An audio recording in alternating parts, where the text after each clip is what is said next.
Hello everyone, welcome back to my YouTube channel. र आज चाहिँ हामीहरुको यस भिडियो लेक्चरमा प्रिफिक्स बेस्ड नोमेनक्लेचरहरु चाहिँ प्र्याक्टिस गर्छौं। यसको नोमेनक्लेचर कसरी गरिन्छ त्यो कुराहरुमा हेर्छौं। र प्रिफिक्स बेस्ड हामीहरुको फंक्शनल ग्रुपहरु भनेको चाहिँ एउटा नाइट्रो भयो हैन, नाइट्रो कम्पाउन्ड जसको सिम्बल हुन्छ NO2 र प्रिफिक्समा भन्ने गर्छौं नाइट्रो। त्यसैगरी इथरमा चाहिँ के हुन्छ नि अक्सिजन, जो अक्सिजनको दुवैतिर चाहिँ कार्बन चेनहरु आउने गर्छ र यसको प्रिफिक्समा अक्सी लेख्छौं। त्यसैगरी हेलो अल्केन छ, हेलो अल्केन भन्नाले हेलोजनहरु भयो। हेलोजन भएपछि फ्लोरिन आएको छ भने प्रिफिक्स हुन्छ फ्लोरो, क्लोरिन आएको छ भने क्लोरो, ब्रोमिन भएपछि ब्रोमो, आयोडिन छ भने आइडो भनेर यसरी हामीले प्रिफिक्सहरु राख्छौं। र यसको फर्स्टमा हामीहरु हेर्छौं नाइट्रो कम्पाउन्ड्सको है त नोमेनक्लेचरमा। र यसको नाइट्रो कम्पाउन्डको सिम्बल के हुन्छ अघि पनि हामीले चर्चा गरिसकेका छौं NO2 र प्रिफिक्समा के भन्ने गर्छौं नाइट्रो भन्ने गर्छौं। र यसको नोमेनक्लेचरको फर्स्ट एक्जाम्पलमा छ CH3NO2 है त। NO2 भएपछि प्रिफिक्समा आउँछ नाइट्रो, के भएको कारणले NO2 भएको कारणले एउटै मात्रै कार्बनको वर्ड रुट छ, एउटै मात्रै कार्बन भएपछि हामीले लेख्ने गर्छौं meth as a word root. Then primary सफिक्समा छ ANE, this is primary suffix. र हामीहरुको नोमेनक्लेचरको रुल अनुसारले फर्स्टमा वर्ड रुट लेख्छौं, सरी प्रिफिक्स लेख्छौं, प्रिफिक्स छ भने त्यसपछि वर्ड रुट लेख्छौं, त्यसपछि प्राइमरी सफिक्स। र यसको नाम हुन्छ नाइट्रो, त्यसपछि एउटा कार्बन छ myth, carbon carbon single bond ANE है त। यसमा कार्बन कार्बनमा सिंगल बोन्ड त छैन, तर पनि यो ANE मा कार्बनले सिंगल बोन्ड बनाएको हुनाले CH3, नेक्स्ट एक्जाम्पल CH2NO2। र यसमा अब प्रिफिक्स फेरि के छ हेर्न सक्छौं हामीले NO2, प्रिफिक्स NO2 आउने बित्तिकै आउने भयो नाइट्रो। कार्बन दुईटा छ 1 2, वर्ड रुटमा आउँछ H, दुईटा कार्बन भएपछि H भन्छौं। र कार्बन कार्बनमा सिंगल बोन्ड छ, सो प्राइमरी सफिक्स हुन्छ ANE।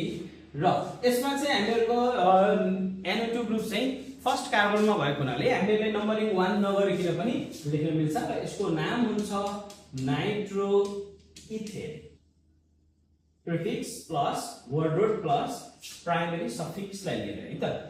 अर्को example CH3 CH2 CH2 NO2। यसमा फंक्शनल ग्रुप यो भइहाल्यो हैन, प्रिफिक्समा 1 2 3, प्रिफिक्स नाइट्रो। त्यसपछि वर्ड रुटमा छ तीनटा कार्बन, त्यो हुनाले प्रो। त्यसपछि primary suffix carbon carbon single bond ANE है। यसमा छ यसको नाम लियो नाइट्रो प्रोपेन। त्यसैगरी अर्को एउटा एक्जाम्पल हेरौं CH3 CH NO2 CH3। र यसमा चाहिँ NO2 ग्रुप कतिको कार्बनमा छ सेकेन्ड कार्बनमा छ, यो प्रिफिक्स छ सेकेन्ड कार्बनमा। प्रिफिक्सको हामीले जहिले पनि दुईटा इन्फर्मेसन भन्ने गर्नुपर्छ, त्यो गरेको हो एउटा हो पोजिसन हैन कुन चाहिँ कार्बनमा छ। र यसमा एउटै मात्रै कार्बन भएको छ, एउटै मात्रै फंक्शनल ग्रुप अथवा NO2 ग्रुप भएको हुनाले यसमा डाइ ट्राई लगाउँदैनौं, हामीले सिम्पली प्रिफिक्समा लेख्ने गर्छौं पोजिसन सहित कार्बनको कुनमा छ भनेर, कुन चाहिँ कार्बनमा छ भनेर 2 नाइट्रो। त्यसपछि वर्ड रुट प्रो, कार्बन कार्बन सिंगल बोन्ड छ, प्राइमरी सफिक्समा ANE। सो कम्पाउन्डको नाम हुन्छ 2 नाइट्रो प्रोपेन। त्यस्तै अर्को एउटा एक्जाम्पल CHNO2 CH2 CH3। अब यसमा हेरौं NO2 एउटा साइडबाट हेर्दाखेरि है, लेफ्ट साइडबाट हेर्दाखेरि सेकेन्ड कार्बनमा छ, राइट साइडबाट हेर्दा चाहिँ यो थर्ड कार्बनमा छ। र प्रिफिक्स अथवा फंक्शनल ग्रुप हैन जुन चाहिँ कार्बनबाट नजिक पर्छ त्यही कार्बनबाट हामीले काउन्टिङ सुरु गर्नुपर्छ। यसको लागि 1 2 3 4 2 सेकेन्ड कार्बनमा NO2 भएको हुनाले यसको नाम हुने भयो 2 नाइट्रो। चारवटा कार्बनको लङ चेन छ त्यो हुनाले ब्युट AN है त 2 नाइट्रो ब्युटेन। त्यसपछि अब अर्को इक्जाम्पल हेरौँ जसमा चाहिँ दुईवटा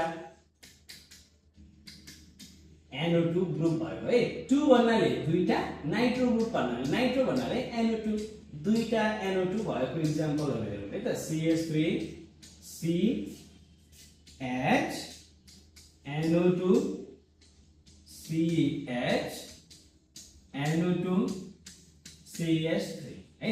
यसमा NO2 ग्रुपहरु हेरौँ कुन कुनमा छ। सेकेन्ड कार्बनमा छ एउटा, अर्को थर्ड कार्बनमा छ है। 1 2 3 4 जताबाट काउन्ट गर्यो भने 2 र 3 मा छ। सो यसको नाम हुन्छ 2, 3 दुईटा छ नाइट्रो ग्रुप त्यसैले डाइ नाइट्रो ब्युटेन। र अर्को एउटा यसको example CH3C NO2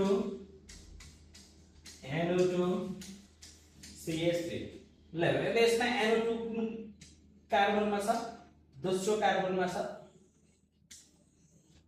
2, 2 die nitro propane. अब तीनवटा नाइट्रो ग्रुप भएको इक्जाम्पल हेरौँ है त। एउटा CH3 तीनवटा नै, एउटा दुईवटाकै गरौँ। त्यसपछि अब यो चाहिँ यसमा अब हामीहरू स्ट्रक्चरबाट नेम भन्दा पनि हामी नेमबाट चाहिँ स्ट्रक्चरमा जाउँ। 2, 4 डाइ नाइट्रो पेन्टेन को इक्जाम्पल बनाउँ है। यसको स्ट्रक्चर ट्राई गरौँ है। यसमा सबभन्दा पहिला हामीहरूको छ वर्ड रुट है। वर्ड रुटमा छ पाँचवटा carbon meth eth prop but pent. र NO2 ग्रुप कुन कुनमा छ, दुईटा NO2 छ। कुनमा छ, एउटा 2 मा छ, अर्को छ 3 मा। 2 मा NO2 अर्को 4 मा NO2। कार्बन कार्बनमा सिंगल बोन्ड छ, कार्बन कार्बनमा सिंगल बोन्ड छ। र त्यसपछि अब हरेक कार्बनले टेट्रा भ्यालेन्सी फलो गर्छ। त्यो भनेको कार्बन कार्बनले चारवटा बोन्ड बनाउनु पर्यो अथवा कार्बनले चारवटा बोन्ड बनाउनु पर्यो। कार्बनले एउटा बोन्ड बनाएको छ त्यसैले यहाँनिर H3। यो कार्बनले हेरौँ एउटा बोन्ड, दुईटा बोन्ड, तीनटा बोन्ड बनाएको छ सो H। यो कार्बनले H2, यो कार्बनमा H हुन्छ, यो कार्बनमा H3 हुन्छ। र अब तीनवटा NO2 ग्रुप भएको हेरौँ है त। 2, 3, 4 ट्राई नाइट्रो पेन्टेन। यसमा वर्ड रुट भयो, पाँचवटा कार्बनको वर्ड रुट छ meth eth prop but pant है त। एउटा छ सेकेन्डमा, अर्को थर्डमा, अर्को फोर्थमा। टोटलमा कतिवटा छ ट्राई गर्नुपर्छ, तीनवटा। नाइट्रो भन्नाले NO2 है। एउटा भयो यसमा, अर्को यसमा राखौँ, अर्को फोर्थ कार्बनमा राखौँ है त। त्यसपछि कार्बन कार्बनमा सिंगल बोन्ड यहाँनिर हुने भयो H3 किनभने यो कार्बनले एउटा बोन्ड बनाएको थियो। तीनवटा हाइड्रोजनसँग बनाएपछि टेट्रा भ्यालेन्सी फलो भयो। यो कार्बन एउटा दुईटा तीनटा बोन्ड छ H, एउटा दुईटा तीनटा बोन्ड हाइड्रोजनपछि चारवटा, एउटा दुईटा तीनटा चारवटा एन्ड अब H3 है त। त्यसपछि अब अर्को फङ्सनल ग्रुपमा ट्राई गरौँ। अर्को फङ्सनल ग्रुप चाहिँ हामीको रहेको छ प्रिफिक्समा आउने इथर है। यो इथरलाई चाहिँ हामीको सिम्बल लेख्ने गर्छौं O र यसको प्रिफिक्स हुन्छ ऑक्सी।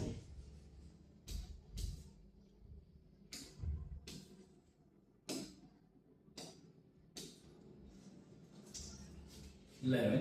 सिम्पली इथर दुई किसिमको हुने गर्छ है। एउटा भयो सिम्पल इथर अथवा सिमेट्रिकल। अर्को भयो मिक्स्ड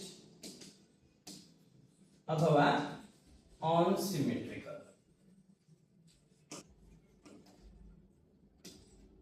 र सिम्पल इथर भन्नाले के हुने भयो भन्दाखेरि अक्सिजनको दुवैतिर बराबर कार्बन, जसलाई मैले एक्स कार्बन भनेर लेखेँ। र त्यसैगरी मिक्स्ड इथर अथवा अनसिमेट्रिकल भन्नाले अक्सिजनको दुवै साइडमा कार्बनको नम्बर के हुने भयो, फरक हुने भयो, एक्स कार्बन र वाई कार्बन भनेर। अनसिमेट्रिकलमा सिमेट्रिकल अथवा सिम्पल इथरमा अक्सिजनको दुवैतिर कार्बन बराबर छ भन्नु खोजेको है। एक्स ले चाहिँ त्यो रिप्रेजेन्ट गराएको खोजेको हो। अब यसको एउटा दुईटा एक्जाम्पल हेरौँ, त्यसपछि त्यसैको नोमेनक्लेचरहरु पनि प्र्याक्टिस गरौँ है त। हेरौँ, यो अक्सिजनको दुवै साइडमा कतिवटा कार्बन छ, एक-एकवटा कार्बन छ है। यसलाई दुईटा कार्बन भयो भने यसलाई इथ भन्न मिल्दैन। इथ भन्नलाई के हुनुपर्छ भने कन्टिन्युअस दुईटा कार्बन आउनुपर्छ।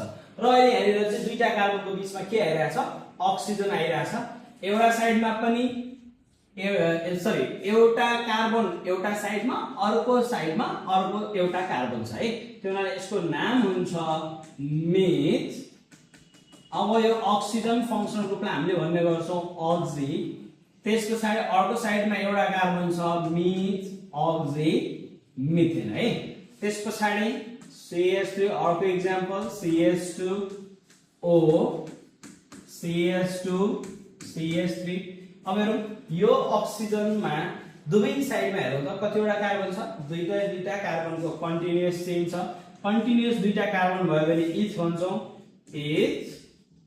अक्सिजनलाई अक्सी, त्यसपछि यहाँ दुईटा कार्बन छ, ethane. Okay, next example CH3 CH2 CH2O CH2 CH2 CH3। अब यसको नोमेनक्लेचरमा के हुने गर्छ, अक्सिजनको दुवैतिर हेर्नुस् तीनवटा कार्बन छ, तीनटा कार्बन भएपछि प्रोप भन्ने गर्छौं, प्रोप अक्सी प्रोपेन। ठीक छ। लास्ट एउटा यसको एक्जाम्पल हेरौँ। अब चाहिँ हामीहरु नोमेनक्लेचरबाट नेमिङबाट स्ट्रक्चर बनाउँ है त। अब ब्यूट भन्नाले कतिवटा कार्बन हो, चारवटा कार्बन। ठीक छ, मिथ इथ प्रोप ब्यूट। त्यसपछि के छ, यहाँनिर अक्सी छ, दुईटा कार्बन, चारवटा चेनको कार्बन चेनलाई अक्सिजनले जोडेको छ। त्यसपछि सिंगल बोन्ड राखौं सबैमा, यहाँनिर H3 यहाँनिर H2 यहाँनिर H2 यहाँनिर H2 H2 H2 H2 अनि यहाँ फाइनली के हुने भयो, H3। यो एक्जाम्पल भयो ब्यूट अक्सी ब्यूटेन भयो है।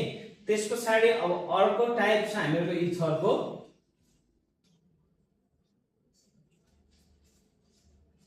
ओके, मिक्स्ड इथर भन्दा है, मिक्स्ड अथवा अनसिमेट्रिकल इथरहरुमा। अब अनसिमेट्रिकल इथरको नोमेनक्लेचर गर्दाखेरि हामीले एउटा कुरा के ध्यान दिनुपर्छ भने, एउटा साइडमा लङ चेन हुन्छ, अर्को साइडमा सर्ट चेन हुन्छ। अब लङ चेन र सर्ट चेन आएपछि हामीले पहिला के गर्नु पर्यो, सर्ट चेनलाई पहिला लेख्छौं, सर्ट चेन अक्सी लङ चेन। ठीक छ, सर्ट चेन अक्सी लङ चेन है। अब यसमा एउटा एक्जाम्पल हेरौँ, CH3 CH2O CH3। हेरौँ, यो अक्सिजनको राइट साइडतिर एउटा कार्बन छ, अक्सिजनको लेफ्ट साइडतिर दुईटा कार्बन छ है त। त्यो हुनाले अक्सिजनको अब यो साइडमा एउटा कार्बन छ, यता दुईटा कार्बन भएपछि सर्ट चेन कुन भयो त, CH3 भयो। त्यो हुनाले सर्ट चेनमा CH3 छ नि, अब हामीले भन्नु पर्यो मिथ अक्सी, त्यसपछि दुईटा carbon ethane. So moving to next example, CH3 CH2 CH2O CH3 है। तीनटा कार्बन छ, यता प्रोप भइहाल्यो, यता एउटा कार्बन छ। एउटा कार्बन भने के हुन्छ, हामीले मिथ अक्सिजनलाई अक्सी इथर भन्ने कम्पाउन्डमा, इथर सिरिजमा है त्यसबाट तीनवटा कार्बन छ प्रोपेन मिथोक्सी प्रोपेन है त अब अर्को एउटा एक्जाम्पल यसमा हेरौं CH3 CH2 O CH2 CH2 CH3 है र अब यसमा अक्सिजनमा हेरौँ त अक्सिजनको दुवैतिर कार्बनको चाहिँ फरक छ त्यो हुनाले यसलाई मिक्स्ड इथर पनि भन्न सक्छौं हामीले अनसिमेट्रिकल इथर पनि भन्ने गर्छौं है दुईटा कार्बनको सर्ट चेन तीनटा कार्बनको long chain is oxy propane र अब एउटा अर्को अनसिमेट्रिकल को एक्जाम्पल हेरौँ है त O CH CH3 CH3 यो कम्पाउन्डको नाम के हुन्छ होला यसो हेर्नु त यो कम्पाउन्ड र यो कम्पाउन्ड सेम जस्तो छ नि त हैन एउटा साइडमा तीनटा कार्बन अर्को साइडमा एउटा कार्बन यता तीनटा कार्बन गरेर यो यस्तो कार्बन चेन चाहिँ एज इट इज यो मिथोक्सी प्रोपेन जस्तो देखिन्छ तर यसमा मेन कुरा के हो भने यसमा जुन यो मिथोक्सी छ मिथोक्सी जोडिएको छ कुन चाहिँ कार्बनमा जोडिएको छ जताबाट हेर्दा पनि यो सेकेन्ड कार्बनमा जोडिएको छ त्यो हुनाले यसको नाम हुन्छ 2 मिथोक्सी प्रोपेन किनभने यो मिथोक्सी कतिवटा कार्बनमा जोडिएको छ हेरौँ त जताबाट काउन्ट गर्दा नै हामीहरुको कुनमा परिरहेछ सेकेन्डमा परिरहेछ र यसको केसमा चाहिँ यो फर्स्टमा परेको छ 1 हुँदाखेरि हामीले नलेखि पनि गर्न मिल्छ नेक्स्ट एक्जाम्पल है त यसको CH3 O C CH3 O CH3 CH3 अब यो बोर्डलाई हामीले नदेखाइकन यसरी CH3O मात्रै पनि लेख्न मिल्छ है यो बोर्डलाई हामीले हाइड गरेर पनि कन्डेन्स गरेर पनि लेख्न सक्छौं अब यसमा लङ चेन हेरौं 1 2 3 यो मिथोक्सी कतिमा परिरहेछ सेकेन्डमा छ यो मिथोक्सी पनि कतिमा परिरहेछ सेकेन्डमा परिरहेछ त्यो हुनाले यसको नाम हुने भयो 2,2 दुईटा मिथोक्सी छ डाइ मिथोक्सी प्रोपेन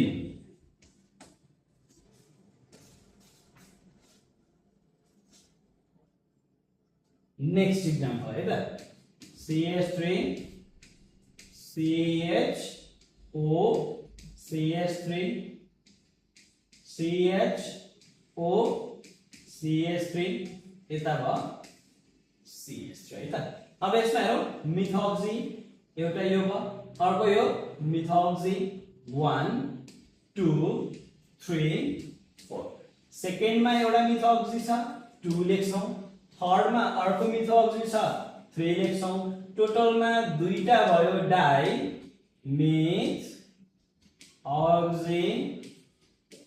ब्युटेन र अब अर्को एउटा एक्जाम्पलमा हेरौं CH3 CO CH3 O CH3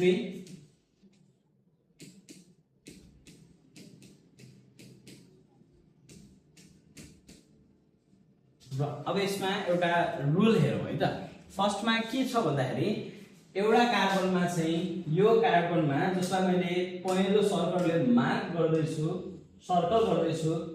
अर्को लाई चाहिँ नीलोले सर्कल गरौँ है त नीलोले नि गरौँ ग्रीन कलरको ब्याकग्राउन्ड छ त्यसैले लेट्स अब यसमा हामीहरुको नोमेनक्लेचर फर्स्टमा काउन्ट गर्दाखेरि कुन साइडबाट चाहिँ काउन्ट गर्नुपर्छ जताबाट फंक्सनल ग्रुप अथवा सेकेन्डरी प्रिफिक्सहरु नजिक पर्छ हैन जसमा चाहिँ ब्रान्चिङ धेरै छ अथवा जसमा चाहिँ सेम फंक्सनल ग्रुप पनि सेम प्रिफिक्स पनि बढी छ त्यो साइडबाट नै हामीले काउन्ट गर्नुपर्छ है अब यसमा हेरौँ त यो कार्बनमा हेरौँ जसलाई पहिलो कलरले सर्कल गरेछु यसमा दुईटा मिथोक्सी छ त्यो हुनाले अब हामीले यता राइट साइडबाट काउन्ट गर्यो भने यो 3 मा पर्छ है लेफ्ट साइडबाट काउन्ट गर्यो भने यो सेकेन्डमा पर्छ जताबाट धेरै फंक्सनल ग्रुपहरु अथवा ठूलो ग्रुपहरु नजिक पर्छ त्यतिबाट हामीले काउन्टिङ गर्ने गर्छौं। अब यो 2 मा दुईटा मिथोअक्सी छ, 3 मा एउटा मिथोअक्सी छ है। त्यो हुनाले 2, 2, 3 तीनटा भएपछि हामीले के भन्ने गर्छौं ट्राई मिथ अक्सी, चारवटा कार्बनको long chain, it's a butane. ल अब एउटा इथरको लास्ट एक्जाम्पल हेरौं। CH3 C OCH3 OCH3 C OCH3, यता पनि OCH3, यता CH3 मात्रै है त। नम्बरिङ गरौँ 1 2 3 4। 2 मा दुईटा, 3 मा दुईटा, टोटलमा कतिवटा भयो? चारवटा सेम चीज आउँछ भने त्यसलाई हामीले भन्ने गर्छौं टेट्रा भन्ने गर्छौं है त। 2 मा दुईटा छ 2, 2, 3 मा पनि दुईटा छ 3, 3, टोटलमा चारवटा छ टेट्रा मिथ अक्सी, चारवटा कार्बनको long chain but, single bond AN। यसरी हामीले नाइट्रो कम्पाउन्डको र इथरको नोमेनक्लेचर सिक्यौं। बाँकी फेरिको नोमेनक्लेचरहरू अर्को भिडियोमा म आउने नै छु। त्यतिन्जेलसम्मको लागि हस्त बाइ बाइ, नमस्ते।